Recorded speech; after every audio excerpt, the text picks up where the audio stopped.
Salut et bienvenue sur Cybermatic sur le nouveau tuto Microsoft 365 sur l'application Planner. Si tu utilises déjà Planner ou si tu es novice sur ce logiciel, regarde la vidéo car Microsoft a introduit une fonctionnalité exceptionnelle dans ce logiciel qui est la répétition des actions. On pouvait déjà créer des actions dans Planner, c'est même la base de cet outil de plan d'action collaboratif. Par contre, potentiellement, on était très vite embêté parce qu'on ne pouvait pas répéter des tâches toutes les semaines, tous les mois ou tous les ans. Et heureusement, c'est gommé, et je te montre comment ça marche aujourd'hui. On passe à la pratique. Donc me voilà sur mon portail Microsoft 365, dans lequel j'ai toutes mes applications disponibles. Et là, aujourd'hui, on va aller sur Planner pour voir cette option de répétition des actions. Donc voilà, je suis sur mon hub, donc j'ai des plans perso, et puis j'en ai un juste pour le tuto que je te montre aujourd'hui. Avec, alors pour rappel très rapide, une liste des tâches qui sont à faire. On peut rajouter des compartiments pour segmenter nos actions et les mettre à des endroits qui sont plus représentatifs, avoir une lecture meilleure de notre plan d'action. Des répétitions plutôt en troisième bucket. Voilà, comme ça en fait effectivement tu vas avoir des catégories très facilement visibles dans l'application. On a par défaut donc une tâche à faire. Pour créer une tâche, je vais faire plus dans ajouter la tâche et là je peux lui mettre un nom à cette tâche. Faire la vidéo planner, par exemple. Je peux directement rajouter une date d'échéance, par exemple le 2 novembre, et l'affecter à quelqu'un dans mon organisation. Donc là moi je suis... on n'est que deux comptes dans Cybermatic. Il y a une adresse de contact et une adresse qui est la mienne. Je vais mettre la mienne, comme ça, et j'ajoute la tâche. Donc là, on a ajouté une tâche. Quand on arrive dans le détail, quand je clique dessus, j'ai accès à toute cette fenêtre, alors qui a bien évolué depuis la création et depuis que j'utilise il y a 2 ans. On a maintenant effectivement plein d'options qui sont pratiques. Donc la première qui est de rajouter une étiquette. Tu vois, tu peux rajouter un code couleur si c'est intéressant pour toi. Alors moi j'utilisais beaucoup pour à l'époque gérer du compartiment ou de la priorité, mais maintenant ils ont rajouté des choses pour ça. Du coup c'est moins cohérent, mais voilà, tu peux rajouter une étiquette, ça permet d'avoir des choses qui sont en haut. Tu peux rajouter un service par exemple, tu pourrais te dire le rouge, si tu fais le crayon ça pourrait être pour la maintenance. Et à l'inverse, le vert c'est pour le commerce, voilà par exemple. Et là, si tu le supprimes et que tu le sélectionnes, ça permet d'avoir le petit tic qui est en haut, de l'agrandir et de le réduire si tu cliques. Après, donc dans quel compartiment, tu peux choisir le compartiment d'ici dans lequel tu vas le positionner. Tu peux marquer la progression, si c'est en cours, démarré ou terminé, sa priorité, important, urgent, une date de début, une date d'échéance, la répétition, c'est ça qu'on va voir après. Et après, tu as tout plein d'options, donc des notes pour détailler l'action, rajouter une liste de sous-tâches également, des pièces jointes, des commentaires. Alors tout ça, c'est dispo dans la vidéo qui va s'afficher en haut si tu veux vraiment avoir plus de détails, parce qu'en fait, je vais te montrer juste une des options de cette action qui est la répétition. Pour clôturer cette action, il y a plusieurs façons de le faire. Soit je clique dessus et dans la progression, je marque qu'il est terminé. Et là, comme tu peux le voir, ça disparaît de mon bucket à faire et elle est du coup toujours accessible dans les tâches terminées qui sont en dessous. Si je reclique sur la tâche ici comme étant terminée, si je reclique dessus, elle revient au statut à réaliser. Donc, je peux la récupérer si je l'ai fermée par inadvertance. Également, toujours pour la fermer, si tu veux la fermer directement dans l'interface, tu n'as pas besoin d'aller dedans, tu sais que c'est fait. Tu peux directement la fermer en cliquant sur le tic dans l'interface principale, de la même manière que pour le faire réapparaître.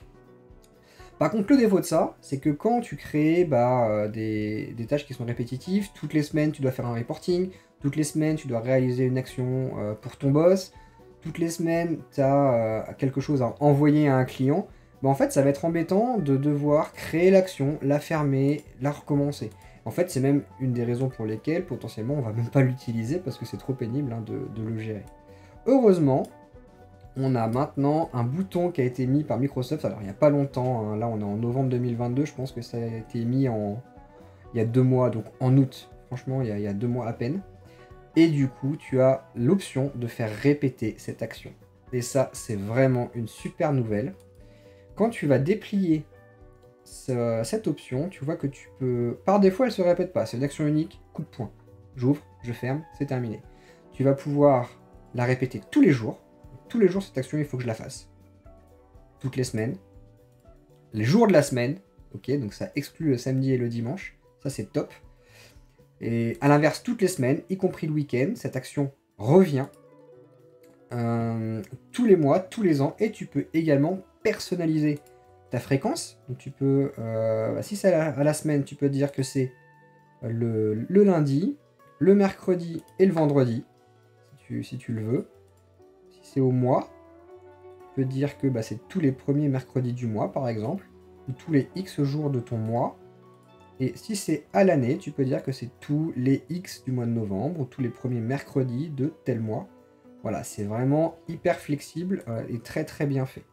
Là, dans le cadre de l'exemple, on va se le mettre toutes les semaines. Voilà. On va se dire c'est une tâche, quand je la fais, je veux la clôturer et que ça revienne toutes les semaines.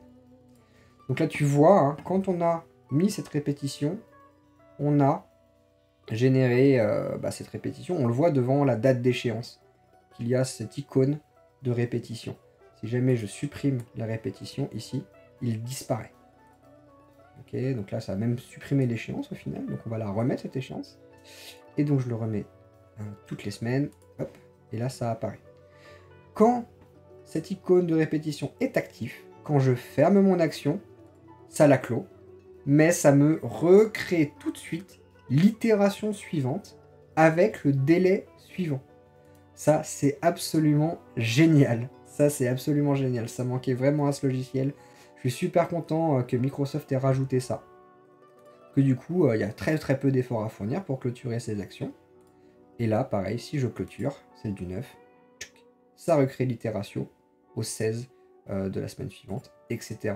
Sans aucun effort, rien à remettre, rien à rajouter. Donc ça, c'est vraiment top. Voilà, il a recréé l'itération suivante. Alors des fois, il y a un petit peu de latence. Hein. Effectivement, il ne faut pas être trop pressé. Ça revient, il faut attendre un petit peu. Si jamais tu vois que c'est pas immédiat, mais bon, ça fonctionne, ça recrée les itérations de manière automatisée.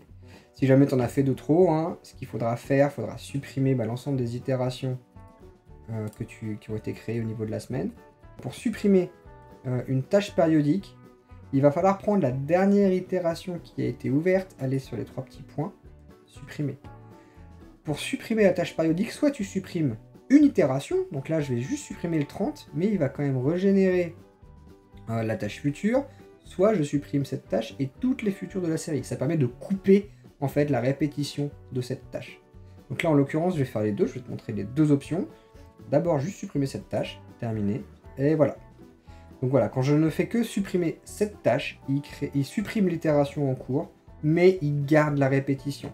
Et à l'inverse, si je veux être tranquille, donc ça veut dire que faire la vidéo planeur, c'est plus quelque chose que je dois faire toutes les semaines, je vais retourner sur ces 3 petits points, supprimer cette tâche et toutes les futures de la série. Et là, j'ai supprimé la répétition. Donc ça veut dire que toutes les tâches que j'ai fait auparavant en hebdomadaire sont conservées parce qu'elles sont dans la partie terminée. Par contre, je ne générerai plus de tâches automatiques sur les prochaines sessions. Voilà pour ce tuto sur Microsoft 365, l'application Planner, qui est pour moi vraiment le must-have pour travailler en équipe sur des plans d'action en commun, et qui maintenant, en plus, permettent de gérer des actions en répétition à l'échelle de temps qui te convient. C'est vraiment quelque chose que j'attendais depuis très longtemps, donc c'est très satisfaisant d'avoir cet outil polyvalent à portée de main quand on a Microsoft 365. J'espère que la vidéo t'a plu, lâche-moi un petit pouce, abonne-toi à la chaîne pour faire grossir la communauté, et si tu veux d'autres tutos de ce type-là, n'hésite pas à activer ta petite cloche. Allez, amuse-toi bien avec Planner, tu as tous les outils qu'il te faut pour créer un plan d'action collaboratif qui soit efficace pour toi et tes collègues. Ciao.